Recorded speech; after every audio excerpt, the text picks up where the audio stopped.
People like you should stick to economy where you belong, and I don't care what sob story you've got about needing this seat. But let me take you back 3 hours earlier to show you how an ordinary Tuesday morning at London's Heathrow terminal became the day that changed everything. This story isn't just about one moment of justice delivered by the most unexpected person imaginable. It's about power responsibility and what happens when someone refuses to let injustice hide behind professional smiles and corporate policies.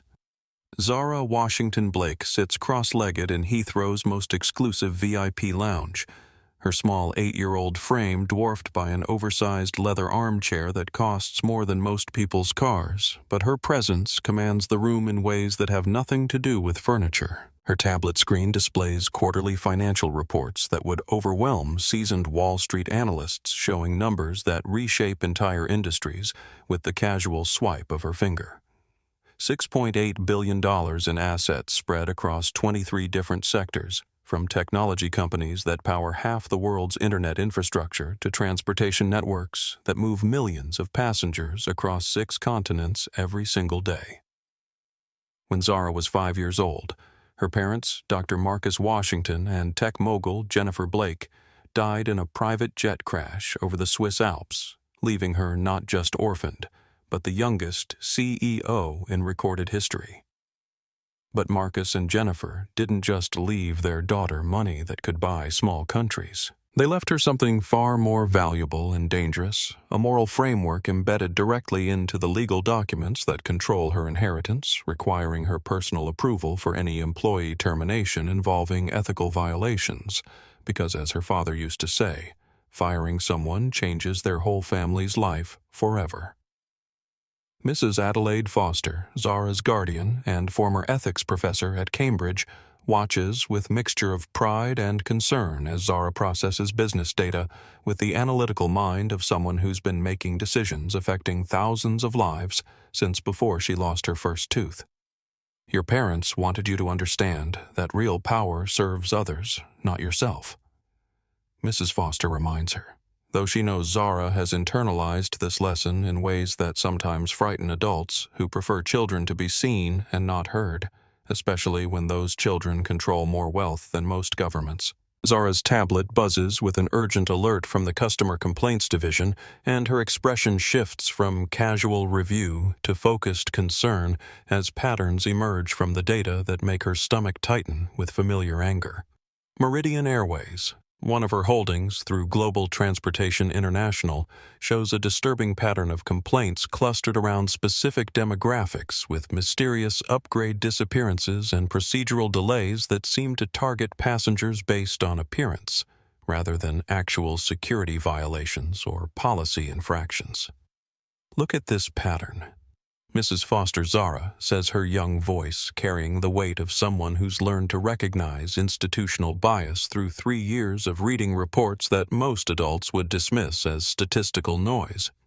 These aren't random customer service issues or isolated incidents of employees having bad days. Someone at our airline is discriminating against passengers deliberately, and the numbers tell a story that my 8-year-old sense of fairness finds absolutely intolerable.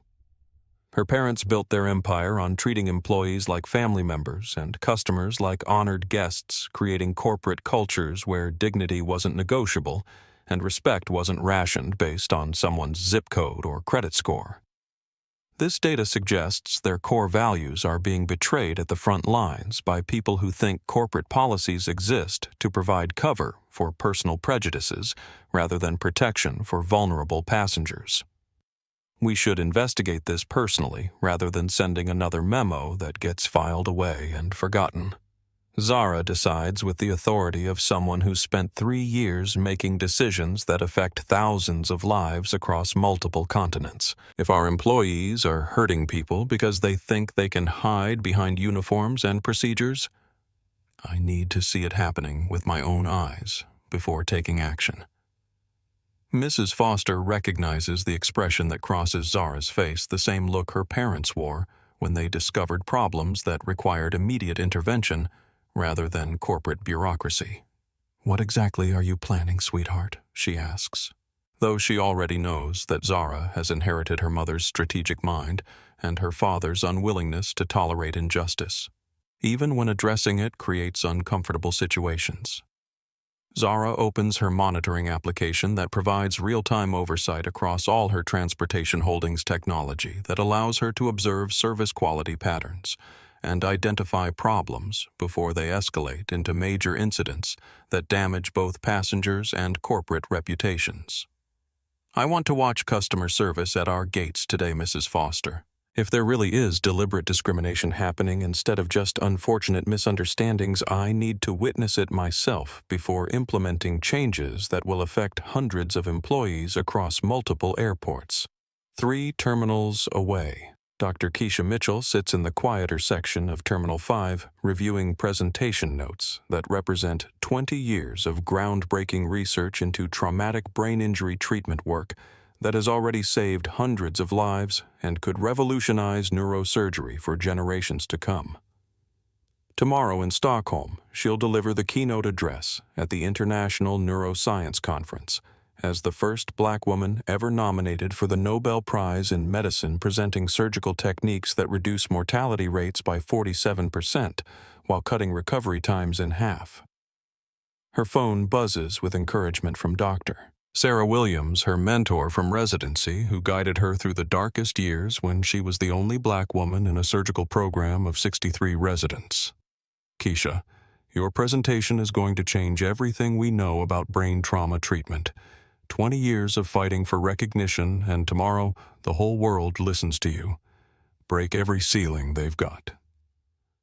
Dr. Mitchell touches her first-class boarding pass for Flight 847 to Stockholm Seat 4A by the window, the result of 15 years of careful saving from a salary that most people would consider generous, but which barely covered medical school loans.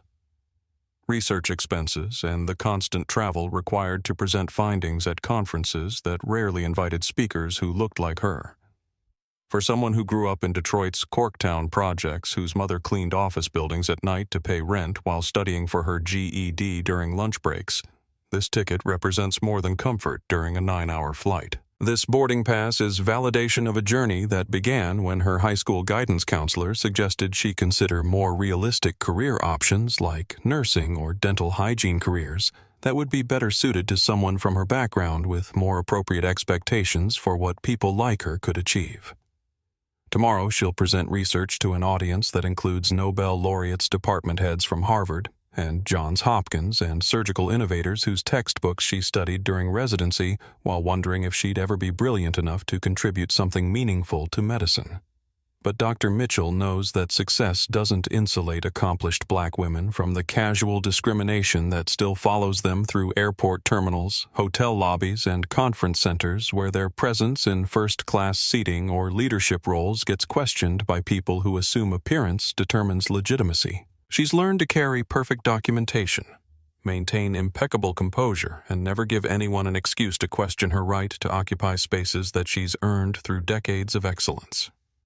3 years ago, she was randomly selected for additional security screening at Dallas-Fort Worth while traveling to present research at the American Neurological Association conference, a selection that somehow avoided the 3 white male surgeons in identical suits, carrying identical briefcases through the same checkpoint. Last year, a hotel manager in Geneva questioned her reservation for the presidential suite, suggesting there might be confusion about payment methods, until she produced both her medical license and American Express Centurion card. These incidents taught her that professional achievement provides armor but not immunity, that excellence creates opportunities but doesn't eliminate obstacles, and that every interaction with authority figures becomes a test of whether her credentials outweigh their assumptions. She approaches each potentially discriminatory situation with documentation that exceeds requirements, responses that demonstrate intelligence without threatening fragile egos, and dignity that refuses to accept treatment beneath her earned status. Dr. Mitchell gathers her presentation materials, research that represents countless 18-hour days in operating rooms, hundreds of late nights reviewing patient scans, and years of fighting for funding from institutions that preferred supporting researchers who fit traditional profiles of medical innovation. Her leather portfolio contains surgical techniques that will save thousands of children's lives, innovations that emerged from her unique perspective as someone who understands trauma both medically and personally. She stands and walks toward the departure gates, carrying herself with the quiet confidence of someone who has earned respect through competence, but knows that respect isn't automatically granted based on achievement. Her flight to Stockholm represents the culmination of a career spent proving that brilliance doesn't require specific demographics, that innovation comes from minds willing to challenge conventional approaches, and that the best medical breakthroughs often emerge from doctors who understand suffering because they've experienced forms of it themselves. The Nobel Prize nomination isn't just recognition of her research. It's validation for every young black girl who dreams of changing the world through science, proof that excellence can overcome barriers that seem impossible to cross, and evidence that the medical community is finally ready to acknowledge contributions from brilliant minds, regardless of their packaging. At Gate 47, Brittany Sterling Hart begins her shift with the mechanical efficiency of someone who's processed thousands of passengers over 12 years, without ever seeing them as individuals deserving respect rather than suspicion. Her platinum blonde hair catches the harsh fluorescent lighting as she arranges boarding documents with the practiced precision of someone who believes procedural control equals professional competence, completely unaware that her definition of maintaining standards has become a sophisticated form of discrimination disguised as customer service excellence. Brittany grew up in a small Ohio town where respectability meant conformity, where questioning authority marked someone as problematic, and where success was measured by how well you fit into existing hierarchies rather than how effectively you challenged systems that needed improvement. Her 20-year journey from trailer park poverty to senior gate agent at an international airport represents everything she believes about earning legitimacy through appearance following rules, without questioning their fairness, and maintaining order by keeping people in their designated places. Supervisor Todd Richardson appreciates Brittany's thoroughness in passenger screening because her gate consistently runs smoothly without dramatic incidents that require management intervention or generate customer complaints that reach corporate attention. What Todd doesn't examine too closely is how Brittany achieves these smooth operations, the subtle way she encourages certain passengers to voluntarily accept downgrades to avoid prolonged questioning, or her talent for finding procedural irregularities that mysteriously correlate with passenger demographics rather than actual security concerns. Remember, Brittany Todd says during their morning briefing, his voice carrying the practiced authority of middle management that survives by avoiding difficult conversations. We maintain standards for the comfort of all passengers, and part of that responsibility involves identifying irregularities before they become problems that affect other travelers' experiences. Neither Todd nor Brittany acknowledges that their definition of irregularities has become increasingly flexible over the years, targeting passengers based on subjective criteria that have nothing to do with legitimate security protocols or actual airline policies. They've created an informal system where certain passengers face enhanced scrutiny, not because their documentation lacks validity, but because their presence in premium cabins challenges assumptions about who belongs in spaces traditionally reserved for specific demographics. Brittany's morning routine involves scanning the passenger manifest for names that don't fit first-class demographics, reviewing upgrade lists for passengers whose payment methods suggest non-traditional banking relationships, and preparing responses to anticipated challenges from passengers who might question her authority to demand additional documentation that airline policies don't actually require. She's developed sophisticated techniques for manufacturing reasonable doubt about passenger legitimacy, creating enough procedural confusion that most people accept downgrades rather than endure public scrutiny. The financial incentive structure rewards Brittany's approach through performance bonuses tied to operational efficiency and passenger satisfaction metrics that actually measure her ability to minimize complaints by discouraging certain passengers from pursuing their legitimate rights. corporate euphemisms like cabin atmosphere maintenance and disruptive passenger mitigation provide plausible cover for practices that would be clearly discriminatory if described honestly, rather than hidden behind professional language. Brittany earned $6,000 in bonuses last year for excellence in premium cabin management performance reviews that specifically praised her ability to handle non-traditional passenger challenges with discretion and authority. The system isn't broken from her perspective because it's working exactly as designed financially, rewarding her for maintaining demographic comfort zones while providing enough procedural justification that her discrimination looks like diligent customer service. She surveys Gate 47 with the satisfaction of someone who believes she's protecting standards rather than enforcing prejudices, maintaining order rather than perpetuating inequality, and serving legitimate passengers rather than deciding who deserves dignity based on appearance. Her 12 years at Meridian Airways have taught her to identify problematic passengers before they become incidents that require management attention. Though she's never questioned why her list of potential problems consistently excludes certain demographics while targeting others with predictable precision. Todd's afternoon briefing reinforces the unofficial guidelines that govern Brittany's decision-making process. Some passengers try to game the system by booking premium services they haven't actually earned, and it's our job to catch these irregularities before they affect legitimate customers who've paid full price for the experience they're expecting. The language provides perfect cover for discriminatory practices because it frames exclusion as protection, presents bias as security consciousness, and transforms prejudice into customer service excellence. Brittany doesn't see herself as discriminating against anyone because she's following protocols that sound reasonable when described in corporate meetings, but create devastating experiences for passengers who find their legitimacy questioned based on criteria they can't control. Her workstation displays passenger information for Flight 847, and she begins her preliminary assessment of potential challenges based on names, seat assignments, and payment methods that trigger her internal bias detection systems. Dr. Keisha Mitchell appears on her screen as a first-class passenger in Seat 4A, and something about the combination of name and destination creates the familiar tightness in Brittany's chest that she's learned to interpret as professional intuition rather than personal prejudice.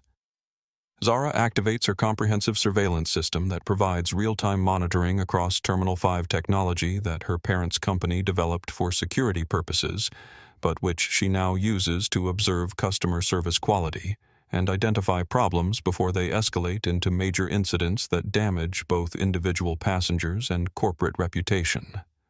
Her tablet displays multiple camera angles from gates throughout the terminal, showing the subtle social dynamics that most people miss, the microaggressions disguised as standard procedures and the institutional biases that hide behind professional courtesy. Mrs. Foster watches with growing concern as Zara becomes absorbed in observing passenger interactions, recognizing the intense focus that emerges when her ward identifies problems requiring immediate intervention rather than bureaucratic solutions that might take months to implement and fail to address root causes. "Sweetheart, what exactly are you looking for?" she asks, though experience suggests that Zara has already identified patterns that most adults would dismiss as coincidental rather than problematic.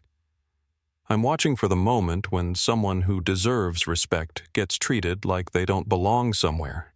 They've earned the right to be." Zara explains with the analytical precision that makes corporate executives twice her age uncomfortable during board meetings where her questions expose uncomfortable truths about company practices. The data shows discrimination happens, but data doesn't capture the human impact of watching someone's dignity get stripped away by people who think uniforms give them permission to judge others. Dr. Mitchell appears on Zara's primary monitor as she approaches the departure board to confirm her gate assignment, and something about the woman's quiet confidence, the way she carries herself with earned dignity, her focused preparation for what's obviously an important journey, immediately captures Zara's attention in ways that transcend simple passenger monitoring. The woman reminds Zara of her late mother Jennifer, who possessed that same combination of professional competence and quiet strength that commands respect from people intelligent enough to recognize excellence. That lady reminds me of Mama Zara, tells Mrs. Foster, her voice carrying the mixture of love and loss that still surfaces when memories of her parents intersect with present circumstances. She looks like someone who worked incredibly hard to get where she is, someone who's about to do something important that could help lots of people, and she's carrying herself with the kind of dignity that makes you understand she's earned whatever respect she receives. Mrs. Foster follows Zara's gaze on the tablet screen, observing Dr. Mitchell's careful review of her boarding pass, the small smile of satisfaction as she confirms her first-class seat assignment, and the purposeful way she gathers her presentation materials that suggest tomorrow's destination involves significant professional responsibilities. She does seem accomplished, sweetheart.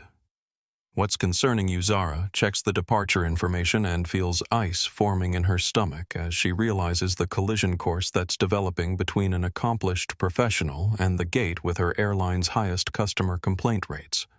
Flight 847 to Stockholm, departing from Gate 47, Mrs. Foster. That's our gate with the most discrimination complaints, and this accomplished woman who reminds me of Mama is walking directly into a situation where she might get humiliated for no reason other than other people's prejudices and institutional biases.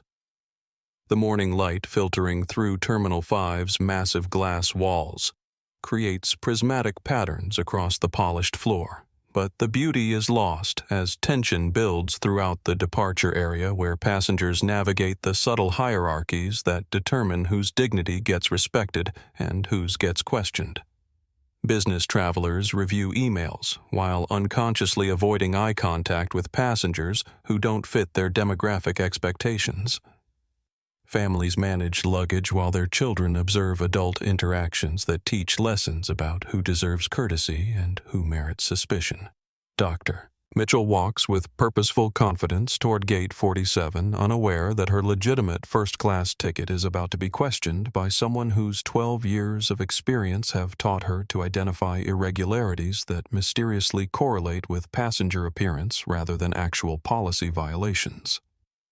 The collision between earned achievement and institutional bias approaches, like a slow-motion accident, where dignity and prejudice are about to meet in ways that will expose how discrimination hides behind professional procedures.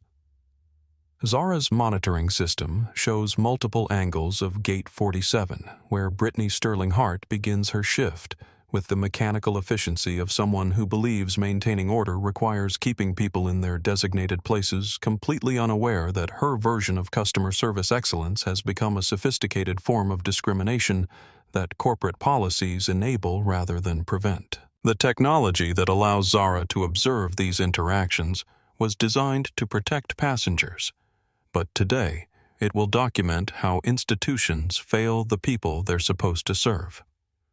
Mrs. Foster, we need to get to Gate 47 immediately, Zara says, closing her quarterly reports and standing with the decisive movement of someone who's identified a crisis requiring direct intervention rather than corporate memos that get filed away and forgotten. Because I think I'm about to watch my employees hurt someone who doesn't deserve it, someone who's probably about to change the world in ways that will help thousands of people. And if that happens, I need to be close enough to stop it before her dignity gets destroyed by someone else's ignorance. They walk toward Gate 47 through corridors filled with passengers who have no idea they're about to witness an 8-year-old exercise corporate power to defend a stranger from discrimination, an intervention that will transform individual injustice into institutional change while demonstrating what happens when inherited privilege serves justice rather than personal convenience. Dr. Mitchell approaches the Gate 47 counter with her boarding pass held ready and her presentation materials organized in the leather portfolio that contains research capable of revolutionizing neurosurgery for generations to come, completely unaware that the next 15 minutes will test everything she's learned about maintaining dignity under pressure while navigating the institutional biases that follow accomplished black women through spaces where their presence challenges other people's assumptions about who belongs where. Brittany Sterling Hart processes standard passenger inquiries with routine efficiency until Dr. Mitchell steps forward and her trained eye immediately catalogs contradictory signals that trigger the internal bias detection system she's developed over 12 years of gate agent experience. The boarding pass clearly states first-class seating, but Brittany's assessment focuses on sensible shoes that suggest someone who stands for long hours, a blazer that's well-maintained, but clearly not designer quality, and practical luggage indicating utility over luxury, rather than the premium accessories that typically accompany legitimate first-class passengers. "Ma'am, I need to verify this boarding pass because there seems to be an irregularity with your seat assignment," Brittany says, her voice carrying the practiced authority designed to establish immediate control over interactions while maintaining enough professional courtesy that her discriminatory intent stays hidden behind procedural language.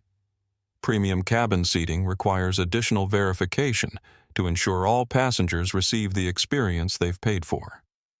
Zara and Mrs. Foster reach Gate 47 just as the interaction begins positioning themselves, where they can observe clearly, while remaining inconspicuous among the growing crowd of passengers, business travelers, and airport staff, who sense developing tension without understanding its source. Zara's tablet displays real-time flight information, passenger manifests, and customer service protocols, while her attention focuses entirely on watching institutional bias unfold in real time, rather than remaining abstract data in quarterly reports. What kind of irregularity? Dr. Mitchell responds with the measured patience of someone who's navigated similar challenges throughout a career spent proving competence to people who questioned her legitimacy based on appearance rather than achievement. "I purchased this ticket directly from Meridian Airways' website 3 weeks ago using my personal credit card, and I received standard confirmation emails for first-class seating in 4A. Maya's attention sharpens immediately as she recognizes the tone from boardroom encounters, where executives question her authority based on age rather than competence. The same subtle condescension that masks discrimination as concern, while creating enough procedural confusion that victims often accept lesser treatment rather than endure public scrutiny. This isn't customer service. This is someone using borrowed authority to systematically pressure a passenger who's done absolutely nothing wrong except appear in a space where her presence challenges someone else's prejudices. Brittany examines Dr. Mitchell's perfectly legitimate documentation with theatrical thoroughness, searching for problems that don't exist while creating the impression that something suspicious requires investigation. Her performance is designed to attract attention from other passengers, generating social pressure that encourages most people to accept downgrades rather than continue being subjected to public questioning about their right to occupy seats they've legitimately purchased. This first-class upgrade wasn't processed through our standard premium verification channels. Brittany continues establishing a narrative that will justify whatever discriminatory action she's planning to take. When booking irregularities occur with premium seating, we are required to ensure that all passengers receive the appropriate service level for their actual payment category, rather than accepting potentially fraudulent seat assignments. Doctor. Mitchell produces her credit card, passport, driver's license, and printed confirmation without hesitation, documentation that exceeds any reasonable verification requirements, while demonstrating the kind of preparedness that comes from years of experience dealing with people who question accomplished black women's legitimacy in professional settings. Her medical license, clearly visible in her wallet, should command immediate respect from anyone intelligent enough to understand the dedication required to become a neurosurgeon. But Brittany barely glances at credentials that would satisfy any legitimate security concerns, because her real motivation involves maintaining demographic comfort zones rather than addressing actual policy violations or procedural irregularities. She's looking for justification to exclude someone whose presence in first-class seating challenges her assumptions about who deserves premium treatment, rather than documenting problems with passenger documentation. Other passengers begin noticing the delay as the interaction extends far beyond normal boarding pass verification, creating the kind of public spectacle that Brittany uses to pressure passengers into voluntary compliance with discriminatory demands. Some travelers avert their eyes, uncomfortable with witnessing potential discrimination but unwilling to intervene on behalf of strangers. Others pull out phones, sensing viral content developing as professional courtesy transforms into something more problematic. A businessman in seat 2B exchanges knowing looks with his colleagues, recognizing performance patterns they've witnessed before, where gate agents manufacture problems to exclude passengers who don't match traditional first-class demographics. A young woman near the boarding area starts recording discreetly, understanding that documentation might become important if the situation escalates into something requiring accountability rather than remaining hidden behind corporate policies. "Ma'am, I'm going to need additional verification beyond standard documentation," Brittany says, invoking language that sounds official while describing requirements that don't actually exist in Meridian Airways policies. Premium cabin passengers require enhanced identity confirmation and payment method verification to ensure cabin security and passenger comfort. Zara's business instincts recognize patterns she's witnessed in corporate environments where qualified candidates get dismissed based on unconscious biases, boardroom dynamics that shift when certain people enter spaces traditionally reserved for specific demographics, and institutional discrimination that hides behind professional procedures while serving personal prejudices rather than legitimate business purposes. Dr. Mitchell maintains professional composure that 20 years of medical experience have taught her to preserve under pressure. But Zara catches the flash of hurt that crosses her eyes when Brittany automatically assumes she must have made some error rather than examining the discriminatory assumptions underlying this entire interaction. It's the expression of someone who's spent a lifetime proving competence only to have legitimacy questioned by people with a fraction of her qualifications, someone who understands that excellence provides armor but not immunity against institutional bias. "I paid full price for first-class seating. I have legitimate documentation confirming my purchase, and I will not accept treatment suggesting that my presence here requires justification beyond what you demand from other passengers," Dr. Mitchell states with the authority of someone who's made life-and-death decisions in operating rooms while maintaining dignity under circumstances far more challenging than airport discrimination. Brittany calls for supervisor backup not to resolve legitimate documentation concerns but to increase pressure on Dr. Mitchell through additional staff involvement that makes the situation feel more official, more serious, and more likely to convince her that accepting a downgrade represents easier resolution than continuing to endure public scrutiny from multiple airline representatives who seem determined to find problems where none exist. Todd Richardson approaches with the weary expression of someone who's handled these situations countless times before, understanding his role in the performance that transforms discrimination into customer service theater. He doesn't examine Dr. Mitchell's documentation because he recognizes that this interaction has nothing to do with policy violations and everything to do with maintaining demographic comfort zones that keep certain passengers in designated spaces. "Ma'am, there seems to be confusion about your seating assignment," Todd says with practiced sympathy that masks the institutional bias driving this entire encounter.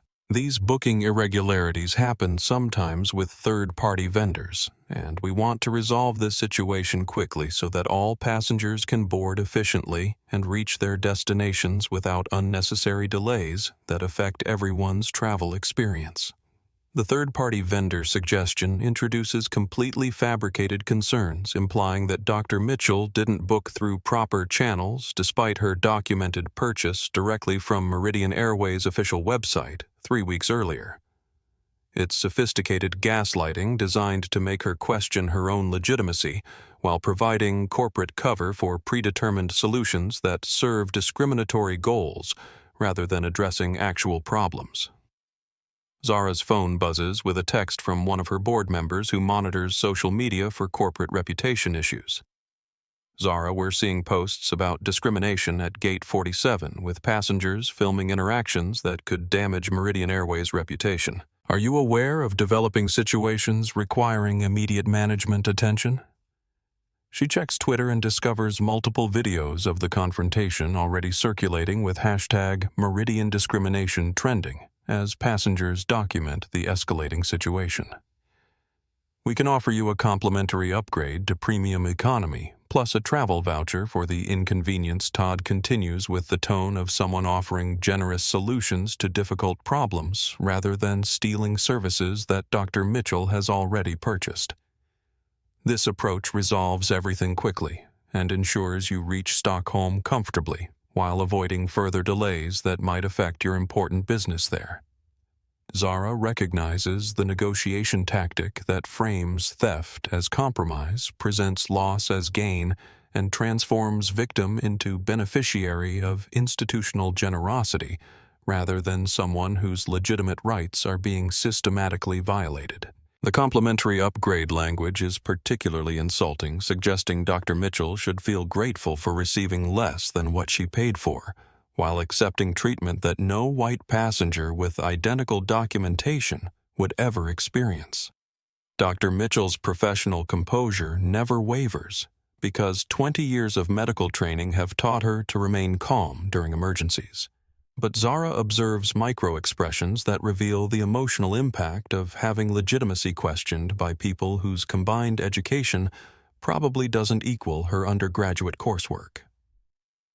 The subtle tension around her eyes, the careful control of facial expressions, the way her hands remain perfectly still despite obvious frustration all signal someone maintaining dignity under assault. I paid full price for first-class seating. I have perfect documentation confirming my legitimate purchase, and I will not accept downgrades based on fictional irregularities that you've manufactured to justify discrimination against passengers whose appearance doesn't match your personal expectations. Dr. Mitchell responds with surgical precision that cuts through corporate euphemisms to expose the ugly reality beneath professional courtesy. Live streaming begins as passengers recognize they're witnessing something unprecedented, uploading real-time footage to social media platforms, where millions of viewers start following developments at Gate 47 through hashtags like hashtag Airline discrimination and hashtag Gateway bias that transform individual injustice into public accountability. The viral nature of documented discrimination creates pressure that corporate policies never anticipated when they provided cover for institutional bias. Todd's face cycles through confusion, recognition, and growing panic as he realizes that their standard discrimination playbook is being documented by multiple cameras while social media amplifies the situation far beyond normal corporate damage control capabilities. What should have been a quiet exclusion that few people witnessed has become viral content that millions of people are watching develop in real time through live streaming platforms. Brittany grows defensive as she recognizes that her usual tactics aren't working against someone who understands institutional bias and refuses to accept discriminatory treatment disguised as customer service excellence. I follow airline policies exactly as written, and when passengers can't provide appropriate documentation for premium seating assignments, we're required to verify legitimacy before allowing boarding that might affect other passengers' experience. Dr. Mitchell provided boarding pass, passport, credit card, driver's license, and confirmation email. Zara interrupts with factual precision that cuts through Brittany's defensive deflection. What additional documentation does Meridian Airways policy actually require for first-class passengers beyond what she's already presented multiple times? The question exposes the fundamental weakness in Brittany's position because there are no additional requirements forcing her to either cite non-existent policies or admit that her questioning was based on criteria completely unrelated to legitimate security concerns or actual airline procedures. Zara's intervention transforms vague discrimination into specific policy challenges that require concrete responses rather than continued deflection. We have discretionary authority to verify passenger credentials when irregularities are detected. Brittany falls back on language designed to provide legal cover for discriminatory practices. Standard procedures require enhanced verification for booking situations that don't match typical premium passenger profiles. What specific irregularities did you detect in Dr. Mitchell's documentation? Zara presses with the persistence of someone trained to expose weak arguments and identify inconsistencies that reveal underlying biases. Please cite the exact Meridian Airways policy that defines irregularities requiring additional verification beyond standard boarding pass examination. Brittany realizes she's being methodically dismantled by a child who understands policy frameworks better than she does someone whose questions expose the discriminatory assumptions underlying every aspect of this interaction while forcing her to defend practices that sound reasonable in corporate meetings but become obviously problematic when subjected to logical examination by someone who refuses to accept institutional bias as normal customer service. Look, little girl, I don't have time to explain complex airline procedures to someone who doesn't understand security requirements. Brittany responds with increasing irritation, her professional mask slipping as frustration overwhelms her ability to maintain courteous authority. These are adult matters involving federal regulations and liability considerations that require years of training to understand properly. Zara's smile carries the particular edge that her board of directors has learned to fear during quarterly meetings, when someone underestimates her analytical capabilities or assumes her age diminishes her authority to challenge institutional practices that violate corporate values. Actually, I understand airline operations better than most people, and I'd say your inability to cite specific policies suggests you're making discriminatory decisions based on personal biases rather than legitimate procedural requirements. The crowd begins noticing the exchange between a determined child and increasingly frustrated gate agents. Recognizing that something unusual is developing as an 8-year-old systematically challenges adult authority figures who seem unable to provide coherent justifications for their treatment of Dr. Mitchell. Phones pivot to capture the confrontation, while someone starts live streaming the interaction with captions like "Kid calls out airline discrimination" and "8-year-old versus gate agent bias." Todd approaches with condescending authority, designed to restore adult control over a situation that's spiraling beyond normal damage control procedures. "Ma'am, please manage your child's behavior. We're handling a complex operational matter that doesn't require additional complications from passengers who don't understand aviation security protocols." Mrs. Foster recognizes the moment when Zara needs to handle her own business without adult interference, understanding that her ward possesses capabilities that most people can't comprehend until they witness her analytical precision and institutional authority firsthand. I think you'll find that Zara is perfectly capable of speaking for herself and understands these procedures better than you might expect.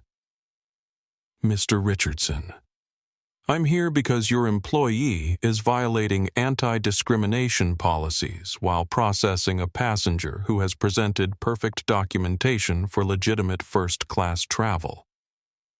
Zara addresses Todd with prosecutorial precision that immediately establishes her as someone with authority rather than a child requiring management. Your assumption that this represents a complex matter requiring adult oversight suggests you don't understand the simple legal principles involved in treating customers with equal dignity regardless of their appearance. Young lady, these are administrative procedures involving federal compliance requirements that require specialized knowledge about aviation security and passenger verification protocols. Todd responds with patronizing authority that reveals his inability to recognize competence when it comes from unexpected sources. Children shouldn't interfere in professional operations that involve complex regulatory frameworks. Maya interrupts with the calm authority of someone who's spent 3 years making decisions that affect thousands of employees across multiple industries. Adult matters, like why gate agent Sterling Hart is questioning Dr. Mitchell's credentials based on appearance rather than her valid documentation. Adult matters like why you automatically assumed the passenger made an error rather than examining your employee's discriminatory practices that violate federal civil rights statutes. The precision of Zara's questions silences Todd's patronizing response, because this isn't a child asking innocent questions about airplane procedures. This is someone who understands institutional bias, possesses analytical frameworks to identify patterns of discrimination, and has legal knowledge that exceeds most corporate training programs designed to provide cover for problematic practices rather than eliminate them. Brittany grows increasingly defensive as she realizes that her standard deflection techniques don't work against someone who can systematically expose the logical inconsistencies underlying discriminatory customer service practices. I follow written policies exactly as specified, and when passengers present documentation that doesn't match standard premium passenger profiles, enhanced verification becomes necessary for security and operational efficiency. Dr. Mitchell presented boarding pass, passport, credit card, driver's license, medical license, and confirmation email. Zara responds with factual precision that eliminates ambiguity, while exposing the manufactured nature of Brittany's concerns. Her documentation exceeds every verification requirement in Meridian Airways' published customer service guidelines, so your continued questioning suggests criteria based on factors completely unrelated to airline policies or security protocols. Dr. Mitchell watches with growing amazement as this 8-year-old systematically challenges institutional authority on behalf of a complete stranger, demonstrating moral courage that most adults never develop while articulating legal principles that expose discrimination, hiding behind professional procedures. The child's intervention transforms her individual experience with bias into broader accountability for practices that affect countless passengers who lack advocates with sufficient authority to demand justice. We maintain discretionary authority to ensure cabin security through passenger verification when circumstances warrant additional scrutiny. Brittany falls back on deliberately vague language that sounds official while providing no specific justification for her discriminatory treatment of Dr. Mitchell. Standard procedures require enhanced documentation review for situations that don't align with typical premium passenger characteristics. What specific circumstances warranted additional scrutiny in Dr. Mitchell's case? Zara presses with relentless logic that forces Brittany to either fabricate concrete justifications or admit that her questioning was based on subjective criteria having nothing to do with security concerns. Please identify the passenger characteristics that triggered your enhanced review beyond her legitimate purchase of first-class seating. The question exposes Brittany's fundamental problem because honest answers would reveal racial bias, while dishonest answers can be challenged with documented evidence that her treatment of Dr. Mitchell differs dramatically from her processing of white passengers with identical documentation. Zara has systematically eliminated every possible justification except the discriminatory motivations that actually drive this entire encounter. Brittany's phone rings, displaying a number she recognizes as corporate headquarters, and she realizes that social media attention has escalated their local discrimination incident into company-wide crisis management, requiring immediate executive intervention rather than continued field-level damage control. That's obviously failing to contain viral documentation of institutional bias. Actually, I think you should take that call, Zara says, glancing at the phone screen with the calm authority of someone who understands exactly why corporate executives might be reaching out to discuss developing situations at Gate 47. Mr. Patterson probably wants to discuss customer service standards and policy compliance with someone whose performance is generating significant negative attention for Meridian Airways across multiple social media platforms. Zara's phone rings with a call from James Patterson, Meridian Airways CEO, returning her earlier message about developing discrimination issues at Terminal 5, and she makes a strategic decision that will transform everyone's understanding of power dynamics, while exposing how institutional bias operates when people assume age determines authority, rather than examining actual corporate hierarchies that place decision-making power in unexpected places. Actually, I think we should all hear what Mr. Patterson has to say about customer service standards, Zara announces, answering the call and immediately putting it on speaker so that her conversation with the CEO becomes public communication rather than private corporate discussion. Mr. Patterson, you're on speaker at Gate 47 with passengers, staff, and media representatives. Please explain to Miss Sterling Hart and Mr. Richardson exactly who they're speaking with. Patterson's voice fills the gate area with unmistakable executive authority that immediately changes atmospheric pressure throughout Terminal 5 as passengers, employees, and bystanders realize they're overhearing high-level corporate communication rather than routine customer service interactions. Ms. Sterling Hart and Mr. Richardson, you are currently speaking with Zara Washington Blake, majority shareholder and final decision-making authority for Meridian Airways through Global Transportation International. I strongly suggest you adjust your approach and tone immediately. The gate area falls into complete silence except for the mechanical hum of departure boards cycling through flight information, the distant echo of boarding announcements in multiple languages, and the soft wheeze of hydraulic doors opening and closing like mechanical lungs drawing breath through the sterile airport atmosphere. Conversations stop mid-sentence, luggage wheels freeze on polished floors, and even crying babies seem to pause as the weight of revealed authority settles over everyone present. Brittany's confident smirk dissolves into confusion, then recognition, then dawning horror as she processes the implications of every assumption she's made. Every rule she's bent, every discriminatory practice she's implemented under the direct observation of the one person whose authority supersedes every corporate policy and employment protection she thought would shield her from consequences. Her 12 years of gate agent experience never prepared her for discovering that an 8-year-old controls her professional future. I own 73% of Global Transportation Holdings, which controls Meridian Airways, along with 16 other transportation companies across 4 continents. Zara explains with calm authority that contrasts sharply with the chaos erupting around her as phones capture every word, while social media transforms local discrimination into global accountability. You've just provided me with a comprehensive demonstration of how my employees systematically discriminate against qualified passengers based on personal biases rather than corporate policies or legitimate security concerns. Dr. Mitchell stares at Zara with amazement that quickly transforms into understanding as she realizes this isn't just any child, but someone with real institutional power who chose to use it for justice instead of personal convenience, someone whose intervention represents deliberate moral choice rather than accidental involvement in other people's problems. The 8-year-old who challenged adult authority on behalf of a complete stranger possesses actual corporate authority to implement systematic change.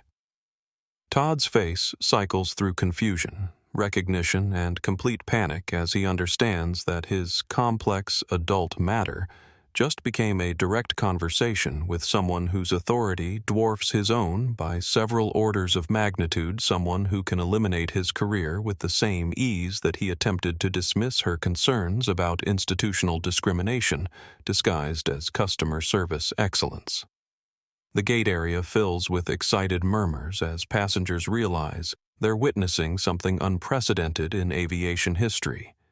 An 8-year-old exercising legitimate corporate power to defend a stranger from discrimination while implementing real-time accountability for institutional bias that typically operates without consequences. Livestream viewers climb into hundreds of thousands as word spreads across social media platforms faster than traditional news cycles can process. Ms. Sterling Hart. Zara continues with the calm precision of someone delivering a verdict after careful deliberation. You've spent the last 20 minutes systematically discriminating against Dr. Mitchell based on your personal prejudices rather than airline policies, creating fictional irregularities where none existed, demanding non-required documentation despite her perfect compliance with standard procedures, and attempting to pressure her into accepting less than what she legitimately purchased. Brittany opens her mouth to protest, but Zara isn't finished delivering accountability that extends beyond individual correction to institutional transformation. Mr. Richardson, you've supported this discrimination by automatically assuming Dr. Mitchell made errors rather than investigating your employee's conduct, failed to examine documentation that clearly exceeded verification requirements, and attempted to resolve manufactured problems through solutions that would steal services she already purchased. Patterson's voice returns through the speakerphone with corporate efficiency that demonstrates how quickly institutional change occurs when executive authority demands immediate action rather than gradual policy modification through bureaucratic channels. Zara, what corrective measures are you directing for this situation and the broader patterns of discrimination you've identified? Zara's response carries the ice-cold authority of someone who's learned that decisive action prevents small problems from becoming institutional failures that affect thousands of people across multiple locations. Immediate termination for Ms. Sterling Hart. Mr. Richardson reports to Human Resources tomorrow morning for comprehensive performance review. Dr. Mitchell receives public apology, complimentary first-class service for life, and personal assurance that Meridian Airways will implement systematic changes to prevent future discrimination. Brittany's world collapses in real time as she watches 12 years of employment disappear because she underestimated someone based on appearance, the exact same bias that led to her discrimination against Dr. Mitchell. Security approaches to escort her from the premises, while her colleagues witness the consequences of treating customers as less than human consequences that most discrimination never faces because victims rarely have advocates with sufficient power to demand institutional accountability. But Zara isn't finished addressing the broader issues that Brittany's behavior represents. Understanding that individual accountability without institutional change creates temporary solutions, rather than permanent improvements that protect future passengers from similar treatment.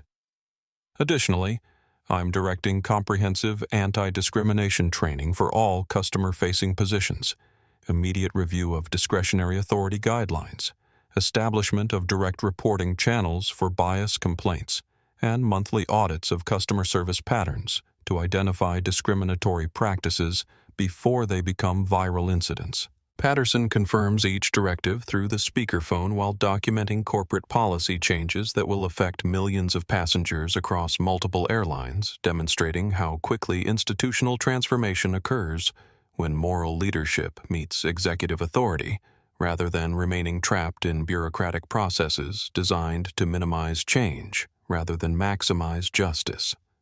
Security approaches Brittany with the professional courtesy that accompanies corporate termination procedures, understanding that they're implementing decisions made by someone whose authority cannot be appealed through normal employment channels or union protection that might delay consequences for discriminatory behavior.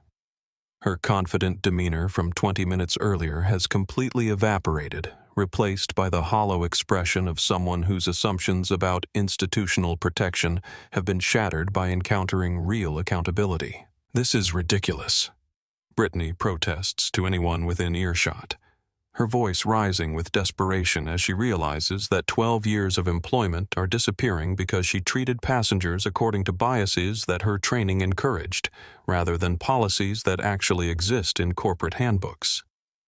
I've been with Meridian Airways for over a decade. I follow procedures exactly as written, and I've never had significant complaints filed against my customer service record.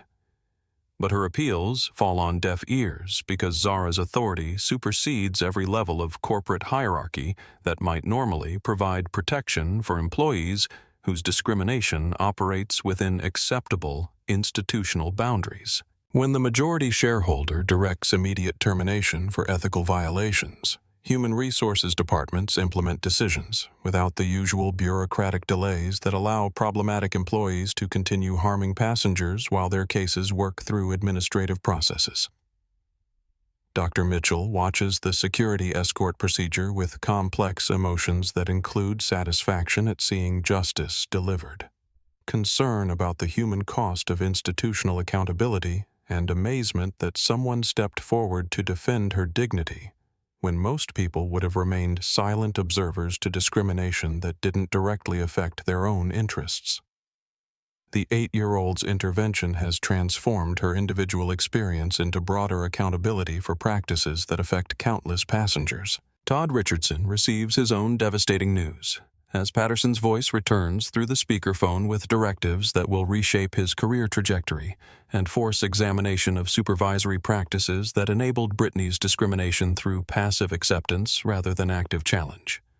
Mr. Richardson, you'll report to headquarters tomorrow morning for comprehensive performance review, bias training, and evaluation of your fitness for continued supervisory responsibilities. The swift implementation of consequences demonstrates how institutional change accelerates when executive authority serves justice rather than protecting problematic employees whose behavior damages corporate reputation and passenger dignity. Todd's assumption that supporting Brittany's discrimination represented safe corporate politics has proven catastrophically wrong when subjected to actual moral leadership rather than bureaucratic indifference. Passengers throughout Gate 47 begin applauding as they witness unprecedented accountability for discrimination that typically operates without consequences, understanding that they've observed something transformative in how institutions respond to bias when moral courage meets executive power. The applause builds from scattered clapping to sustained ovation as people recognize that justice has been delivered not through lengthy legal processes, but through immediate corporate action. Ladies and gentlemen, Zara addresses the crowd of passengers, employees, media representatives, and bystanders who've gathered to witness corporate accountability delivered in real time. This incident represents failures that extend far beyond individual employee misconduct to institutional practices that enable discrimination through inadequate training, insufficient oversight, and tolerance for bias disguised as professional judgment. Her words carry the authority of someone who understands that meaningful change requires addressing root causes rather than treating symptoms, institutional transformation rather than individual punishment, and systematic prevention rather than reactive correction when problems become viral incidents that damage corporate reputation and passenger dignity simultaneously.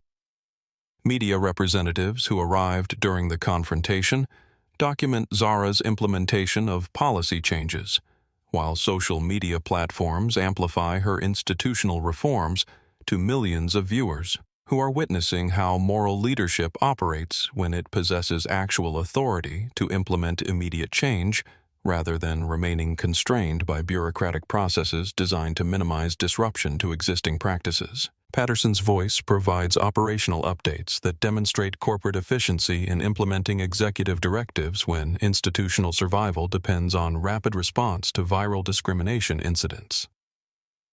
Zara, we're implementing immediate policy changes at all Meridian Airways locations, reviewing discretionary authority guidelines, establishing bias complaint reporting systems, and scheduling comprehensive anti-discrimination training for customer-facing employees.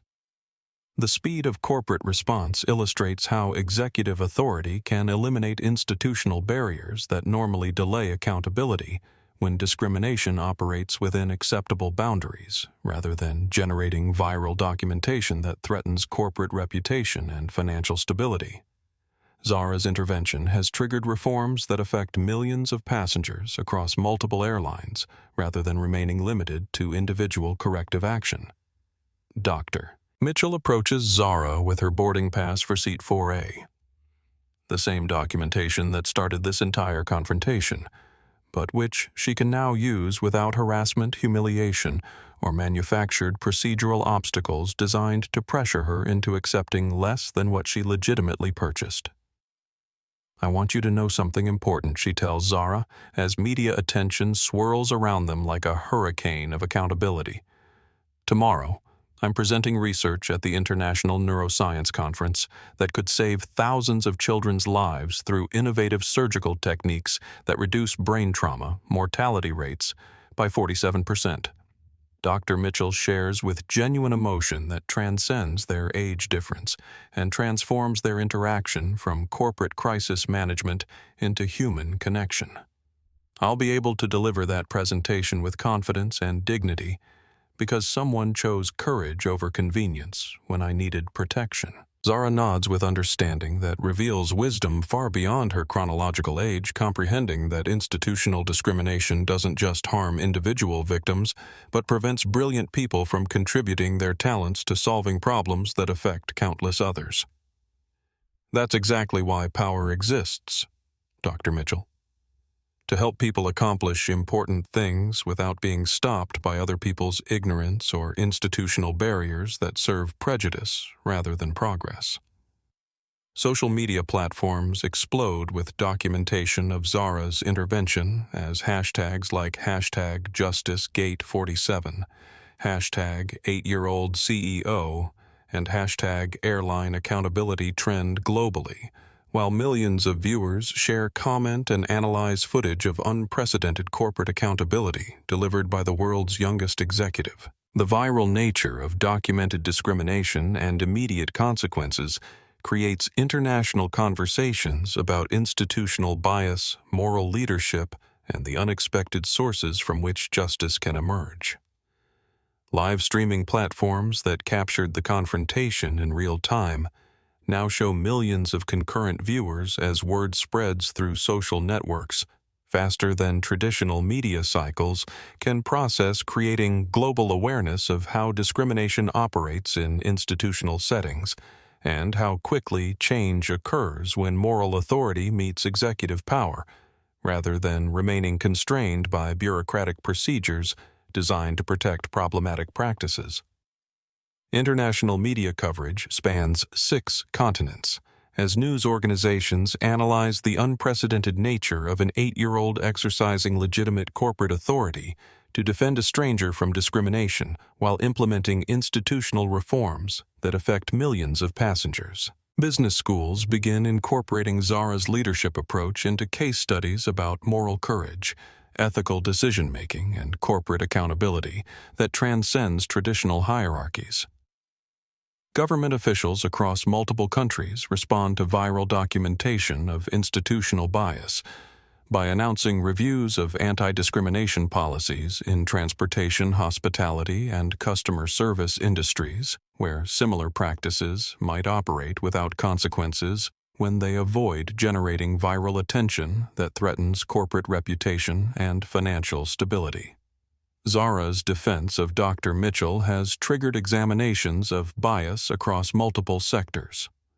Civil rights organizations praise Zara's systematic response to discrimination, while calling for similar accountability measures in other industries where institutional bias operates through policies that provide legal cover for prejudice disguised as customer service excellence. Her intervention demonstrates how individual moral courage can catalyze broad social change when it possesses sufficient authority to implement immediate reforms, rather than remaining limited to symbolic gestures.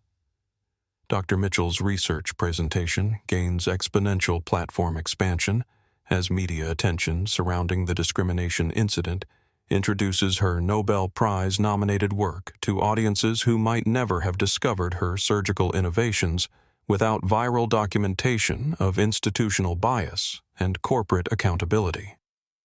The discrimination intended to diminish her has instead amplified her professional contributions to global audiences. European airlines begin implementing emergency bias review procedures as Meridian Airways' stock price fluctuates in response to viral documentation of discrimination and immediate corporate accountability that demonstrates both institutional problems and executive willingness to address them through decisive action, rather than bureaucratic delay that might allow problems to persist while generating additional negative attention.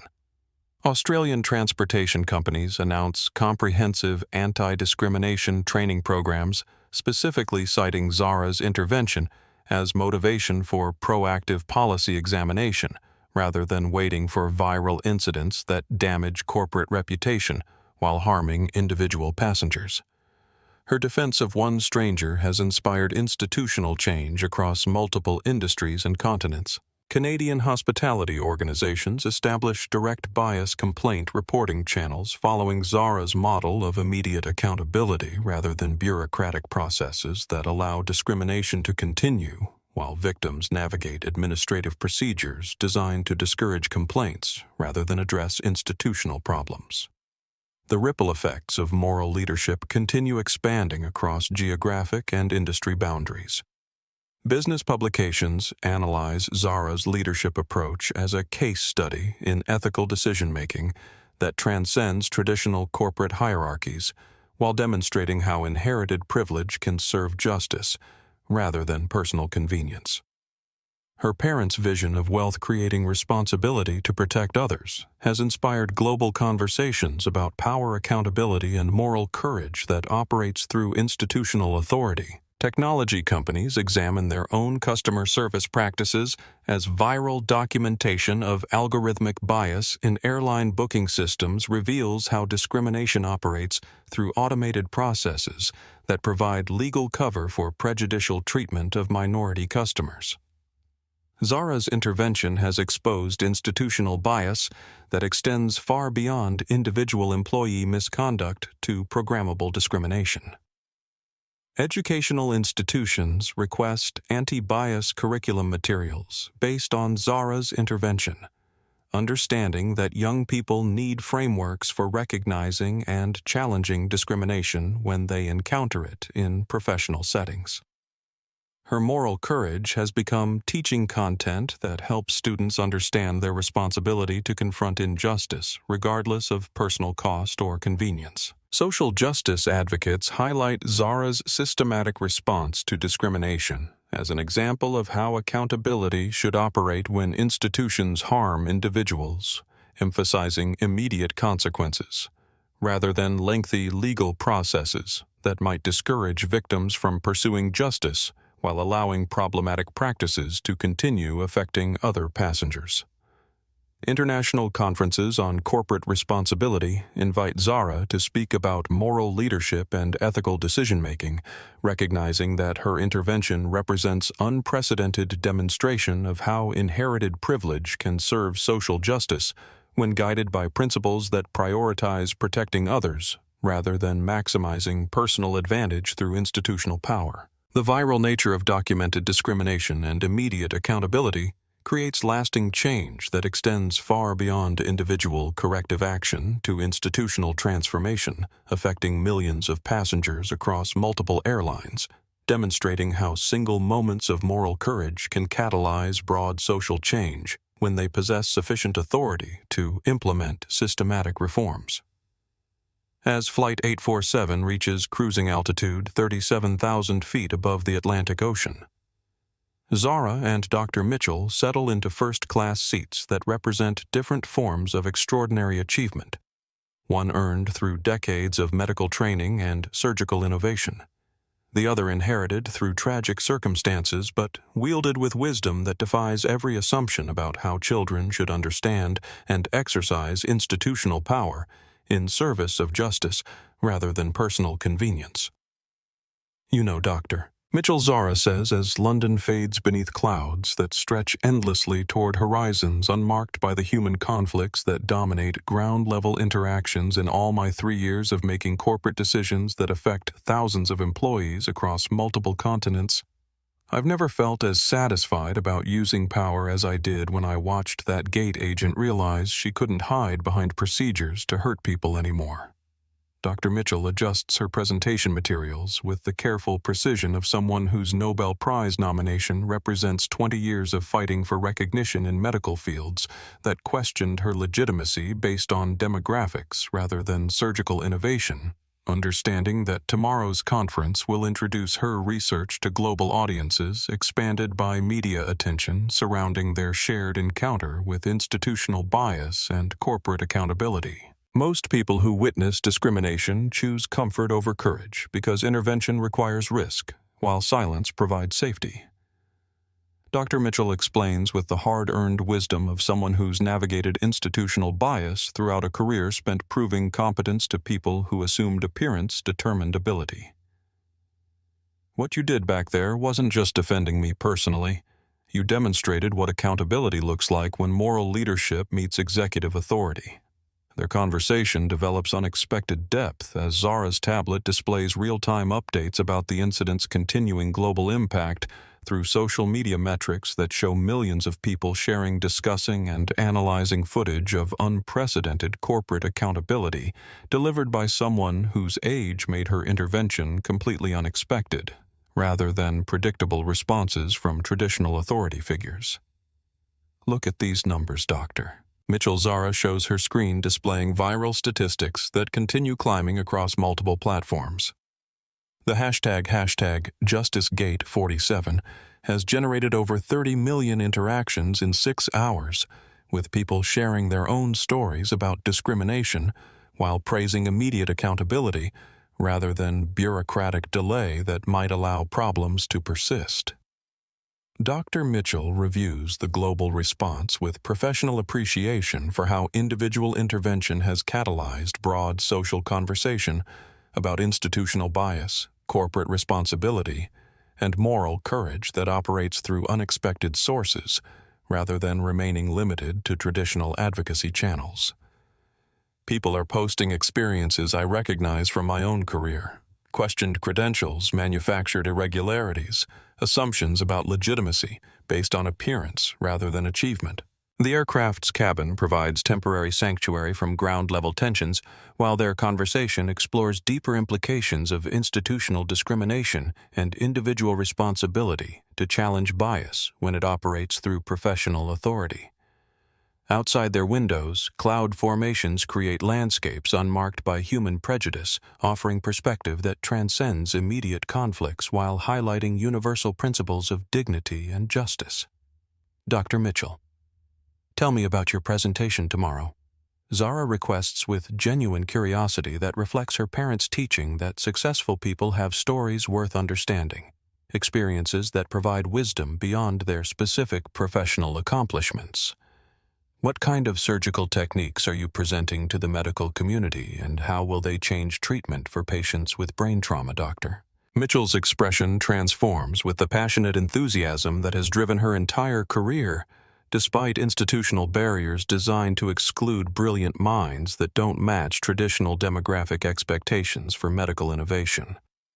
Pediatric neurosurgery, focusing specifically on traumatic brain injury treatment through minimally invasive techniques that reduce mortality rates by 47%, while cutting recovery times in half through surgical approaches that preserve more healthy brain tissue. Zara processes this information with the analytical capabilities that make her effective in business settings, while recognizing opportunities for her foundation to support medical research that saves children's lives rather than limiting philanthropic focus to traditional charitable activities that might provide good publicity without addressing urgent healthcare needs. How many children could benefit from your techniques once other surgeons learn and implement these procedures across hospitals worldwide? Zara asks with growing excitement as she recognizes alignment between Dr. Mitchell's expertise and her foundation's mission to support breakthrough research that helps young people overcome medical challenges. Potentially thousands annually once training programs disseminate the techniques to pediatric neurosurgery departments. Dr. Mitchell responds with professional precision that reflects years of calculating impact, rather than simply pursuing academic recognition. But medical research funding represents the biggest obstacle to widespread implementation because innovative procedures require extensive training, specialized equipment, and institutional support that most hospitals struggle to provide. Zara opens her foundation's medical research portfolio on her tablet, displaying current investments that total over $300 million across various healthcare initiatives focused on pediatric treatment advancement, surgical innovation, and breakthrough therapy development. My foundation funds exactly this kind of research through grants and partnerships with medical institutions worldwide. Would you be interested in discussing how we could support your work? The offer transforms their relationship from circumstantial allies who shared a moment of confronting discrimination to potential long-term collaborators whose different forms of achievement complement each other perfectly. Inherited wealth serving earned expertise to save children's lives while advancing medical knowledge that benefits patients regardless of their economic circumstances or demographic characteristics. That would be absolutely incredible, Doctor. Mitchell responds with genuine amazement that most medical research struggles to secure while watching Zara's foundation portfolio demonstrate sophisticated understanding of healthcare innovation and commitment to supporting breakthrough treatments rather than limiting philanthropic focus to safer, more traditional charitable activities. My parents always said that money sitting in investment accounts doesn't save lives, but money supporting research and innovation creates exponential positive impact through discoveries that help people for generations. Zara explains with inherited wisdom that guides her foundation's strategic focus on maximizing social benefit rather than minimizing financial risk through conventional charitable approaches. Their partnership discussion continues as the aircraft approaches Stockholm airspace. Two remarkable women whose chance encounter has evolved into ongoing alliance between inherited privilege and earned expertise, ensuring that Dr. Mitchell's contributions to medicine receive resources they deserve while advancing Zara's vision of using wealth to address urgent human needs rather than accumulating additional advantages for people who already possess sufficient resources. International response to the documented discrimination and immediate corporate accountability continues expanding across industries, geographic boundaries, and institutional hierarchies, as government officials, business leaders, and civil rights advocates analyze implications of Zara's intervention for their own organizational practices and accountability procedures designed to address bias when it operates through professional authority rather than obvious personal prejudice. The Prime Minister of Canada announces implementation of comprehensive anti-discrimination training for all government employees who interact with the public, specifically citing viral documentation of institutional bias and immediate accountability as motivation for proactive policy examination, rather than waiting for discriminatory incidents that might damage public trust while harming individual citizens who deserve respectful treatment regardless of their demographic characteristics. Japanese transportation companies established direct bias complaint reporting channels following Zara's model of immediate executive intervention, rather than bureaucratic processes that allow discrimination to continue while victims navigate administrative procedures designed to discourage complaints, rather than address institutional problems that affect multiple passengers through practices that appear professional while serving prejudicial goals. German automotive manufacturers examine customer service protocols across European dealerships as viral documentation of discrimination reveals how bias operates through subjective evaluation of customer legitimacy based on appearance rather than actual financial qualification or purchase intent, leading to missed sales opportunities while creating negative experiences for potential buyers whose demographics don't match traditional assumptions about luxury vehicle ownership. Brazilian healthcare systems review patient registration procedures after medical professionals share stories of discrimination experiences similar to Dr. Mitchell's airport encounter. Understanding that bias in medical settings can delay critical treatment while preventing brilliant healthcare providers from contributing their expertise to saving lives without facing additional obstacles based on racial or ethnic prejudices. Australian universities develop bias recognition curriculum for business students based on Zara's leadership approach, teaching future corporate executives how to identify and address institutional discrimination when it operates through policies that provide legal cover for prejudicial treatment while maintaining plausible deniability about discriminatory intent or impact on affected individuals. Technology companies across Silicon Valley examine algorithmic bias in their automated customer service systems after Zara's team discovers programmed discrimination in airline booking software that systematically flagged minority passengers for additional scrutiny while processing identical transactions from white customers through standard verification procedures without enhanced documentation requirements. Educational institutions worldwide request teaching materials about moral courage and ethical decision-making based on Zara's intervention. Recognizing that young people need frameworks for understanding their responsibility to confront injustice when they encounter it in professional settings, rather than assuming that institutional authority automatically serves legitimate purposes, rather than protecting problematic practices. International conferences on corporate responsibility invite Zara to address global business leaders about accountability, institutional transformation, and using inherited privilege to serve justice rather than personal convenience. Understanding that her example challenges traditional assumptions about leadership qualifications while demonstrating effective approaches to addressing bias through immediate action rather than gradual policy modification. Social media platforms implement enhanced reporting mechanisms for discrimination content as viral documentation of bias and accountability creates global conversations about institutional responsibility, individual courage, and corporate leadership that transcends demographic expectations while serving universal principles of dignity and justice that benefit everyone rather than protecting privileged groups at others' expense. Medical research foundations increase funding for diversity initiatives and bias training.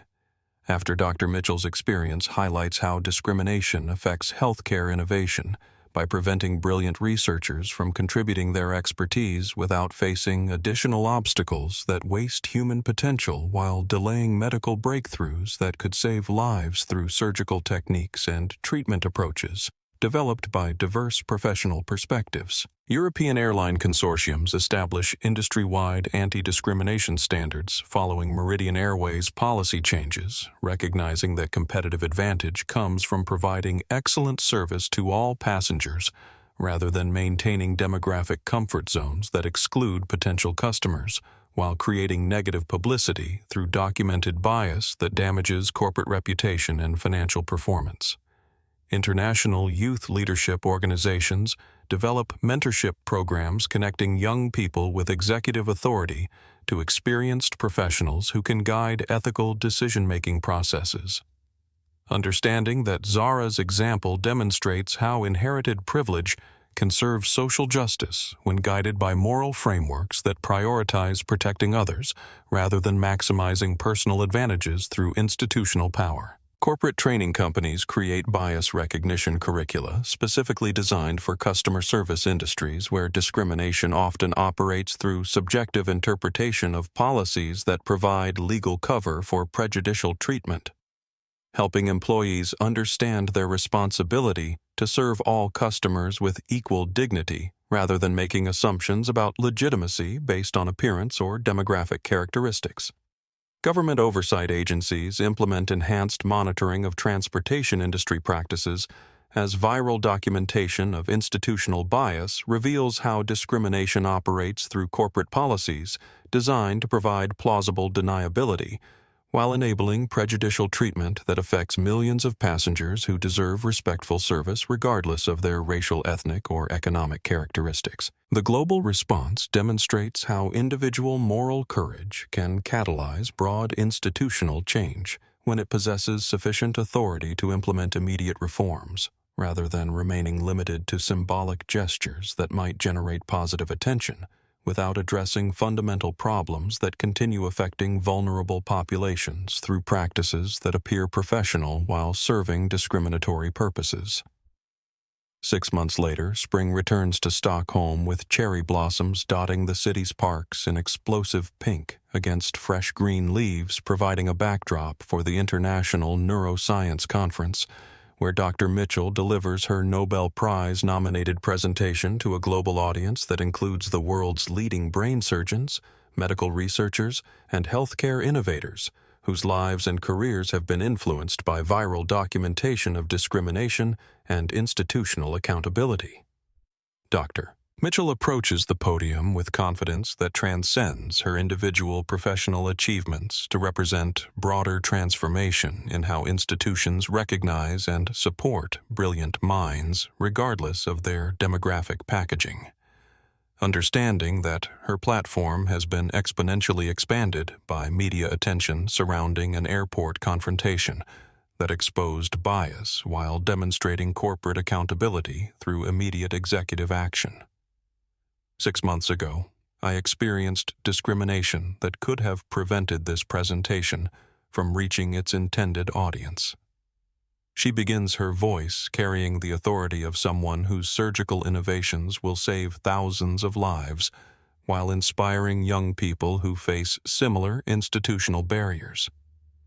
Today I'm sharing research that represents 20 years of medical innovation supported by partners who understand that breakthrough discoveries emerge from diverse perspectives rather than demographic conformity. The auditorium erupts in sustained applause as medical professionals recognize both her scientific contributions and her courage in transforming individual discrimination into global conversation about institutional bias that affects healthcare innovation by preventing brilliant researchers from contributing their expertise without facing additional obstacles based on prejudicial assumptions rather than professional qualifications. Behind the scenes, corporate transformations continue reshaping how institutions address bias through proactive accountability rather than reactive damage control when problems become viral incidents that threaten reputation and financial stability. Meridian Airways has become an industry model for inclusive customer service practices, implementing training programs that other companies study and adopt, while demonstrating how immediate consequences for discrimination create lasting cultural change. Todd Richardson, former gate supervisor, now leads Meridian's anti-bias training program with genuine enthusiasm born from understanding how his passive acceptance of discrimination enabled harm while believing he was maintaining professional neutrality. His transformation from enabler to advocate demonstrates how accountability can create positive change when combined with education rather than simply punitive measures that might generate resentment without addressing underlying prejudices. Brittany Sterling Hart completes her court-mandated bias training while working retail positions that have taught her humility about customer service excellence and respect for human dignity, regardless of personal assumptions about who deserves courteous treatment. Her journey from gate agent to minimum wage employee illustrates natural consequences of treating people as less than human while providing opportunity for genuine reflection about institutional responsibility and personal growth. Zara testifies before congressional committees about algorithmic discrimination in transportation industries, her small voice carrying across C-SPAN to millions of viewers who learn that bias isn't limited to individual prejudice, but extends to programmable systems designed to provide legal cover for institutional discrimination that affects countless passengers through automated processes that appear objective while serving prejudicial goals. Technology companies implement bias detection protocols in their automated customer service systems after Zara's intervention exposed how discrimination operates through algorithmic decision-making that systematically flags minority customers for additional scrutiny while processing identical transactions from white customers through standard verification procedures without enhanced documentation requirements that create barriers to equal service. Educational institutions worldwide incorporate anti-bias curriculum materials developed through Zara's foundation teaching young people frameworks for recognizing and challenging discrimination when they encounter it in professional settings, rather than assuming that institutional authority automatically serves legitimate purposes, rather than protecting problematic practices that harm vulnerable populations while benefiting privileged groups. International youth leadership programs connect young executives with experienced professionals who guide ethical decision-making processes. Understanding that moral courage requires both individual commitment and institutional support to create lasting change rather than remaining limited to isolated gestures that might generate positive attention without addressing fundamental problems affecting multiple industries and geographic regions. Dr. Mitchell's surgical techniques receive implementation across pediatric neurosurgery departments worldwide through funding provided by Zara's Foundation, saving thousands of children's lives while demonstrating how partnership between inherited privilege and earned expertise can multiply positive impact far beyond what either could achieve independently through traditional approaches to medical research and healthcare innovation.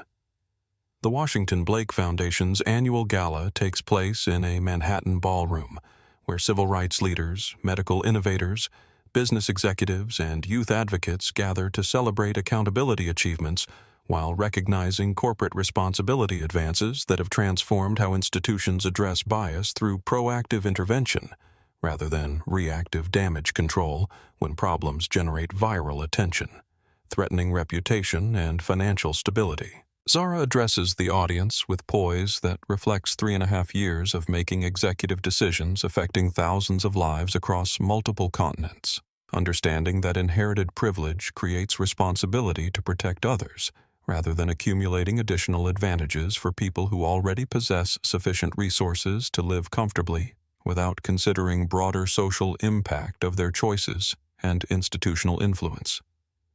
6 months ago, I witnessed institutional discrimination operating through professional procedures designed to provide legal cover for personal prejudices. Zara tells the assembled guests, her voice carrying authority, earned through moral leadership, rather than demographic expectations about executive qualifications. Today, we celebrate systematic changes that have protected millions of passengers from similar treatment, while demonstrating how accountability creates positive transformation when it possesses sufficient authority to implement immediate reforms. Dr. Mitchell joins Zara on stage as they present awards recognizing corporate executives, government officials, and civil rights advocates whose work has advanced institutional accountability through policy changes that address bias proactively rather than waiting for viral incidents that damage reputation while harming individual dignity. Their partnership represents successful collaboration between different forms of achievement working toward shared goals. The evening's program includes video testimonials from young leaders worldwide who have been inspired by Zara's example to challenge discrimination in their own communities, understanding that moral courage transcends age limitations while requiring individual commitment and institutional support to create lasting change that benefits vulnerable populations, rather than maintaining existing hierarchies that serve privileged groups. Corporate representatives from multiple industries share implementation reports about bias training programs, accountability procedures, and diversity initiatives developed following Zara's intervention at Gate 47, demonstrating how single moments of moral courage can catalyze broad institutional transformation when they receive sufficient attention to motivate proactive policy examination, rather than continued tolerance for problematic practices. Educational leaders present curriculum development progress for anti-bias teaching materials that help students understand their responsibility to confront injustice when they encounter it in professional settings, recognizing that moral frameworks require explicit instruction rather than assuming young people will naturally develop courage to challenge institutional authority when it serves prejudicial purposes rather than legitimate goals. Medical professionals report breakthrough achievements in pediatric neurosurgery implementation across hospitals worldwide, crediting foundation funding with accelerating adoption of Dr. Mitchell's surgical techniques while saving thousands of children's lives through innovations that emerged from diverse perspectives, rather than demographic conformity in medical research priorities and institutional support systems. International government representatives announce policy changes inspired by viral documentation of discrimination and immediate accountability. Understanding that institutional bias operates across geographic boundaries while requiring coordinated responses that address fundamental problems rather than treating symptoms through superficial modifications that maintain underlying prejudices while appearing responsive to public pressure.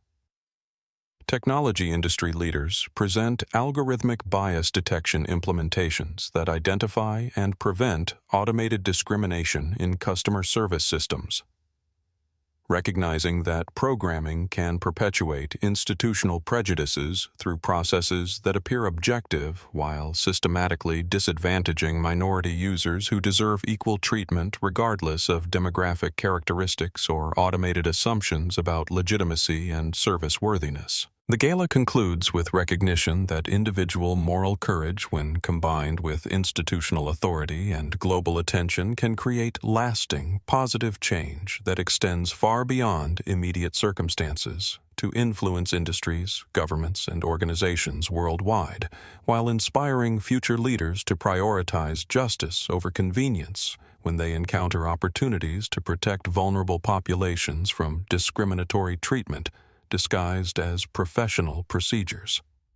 On a quiet Sunday morning in spring, Zara and Mrs. Foster visit the Memorial Garden, where Marcus and Jennifer Washington Blake rest beneath cherry trees that bloom with explosive pink flowers against fresh green leaves, creating natural beauty that transcends human conflicts while providing peaceful sanctuary for reflection about legacy, responsibility, and the continuing impact of moral choices that serve justice rather than personal convenience. Zara places fresh flowers on her parents' graves while sharing updates about foundation achievements, corporate accountability, progress, and global policy changes that have protected millions of passengers from discrimination through institutional reforms triggered by her intervention at Gate 47.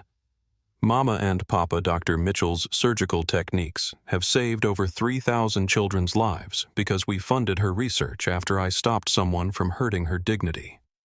Dr. Mitchell joins the memorial service as representative of countless lives changed by Zara's courage to challenge institutional bias when it operated through professional authority, understanding that their chance encounter has created lasting partnership between inherited privilege and earned expertise, while demonstrating how individual moral leadership can catalyze exponential positive change, affecting people across multiple continents and industries. Your daughter has honored your vision by using power to protect others rather than accumulating advantages for herself. Dr. Mitchell tells the memorial stones, her voice carrying gratitude that transcends professional appreciation to encompass broader transformation in how institutions serve human dignity, rather than maintaining hierarchies that benefit privileged groups while excluding vulnerable populations who deserve equal respect, regardless of demographic characteristics. Zara reflects on her parents' teaching that real power serves others rather than self, understanding that her intervention 6 months earlier has created ripple effects extending far beyond individual accountability to institutional transformation affecting educational curricula, corporate policies, government regulations, and social consciousness about bias. Accountability and moral courage, operating through unexpected sources when it possesses sufficient authority to implement systematic change. As they walk through the memorial garden toward their car, Zara and Dr. Mitchell represent partnership between different generations' achievements and responsibilities, united by commitment to justice that transcends personal convenience while serving universal principles of dignity and respect that benefit everyone, rather than protecting existing hierarchies at others' expense. The cherry blossoms flutter in spring breeze like natural confetti, celebrating lives well lived and continuing impact of moral choices that create positive change, extending far beyond immediate circumstances. Understanding that single moments of courage can transform individual injustice into institutional accountability while inspiring countless others to challenge bias when they encounter opportunities to protect vulnerable people from discrimination disguised as professional procedures. Their shared commitment to using privilege and expertise for justice rather than personal advancement ensures that Marcus and Jennifer Washington Blake's vision continues influencing global conversations about power responsibility and moral leadership that serves humanity rather than accumulating additional advantages for people who already possess sufficient resources to live comfortably without considering broader social impact of their institutional influence and individual choices. Subscribe to our channel for more inspiring stories of courage standing up to injustice. What moment from this story moved you most? Zara's initial intervention, the power reveal, or the global transformation that followed? Let us know in the comments below, because the world needs more people willing to be heroes when it matters most.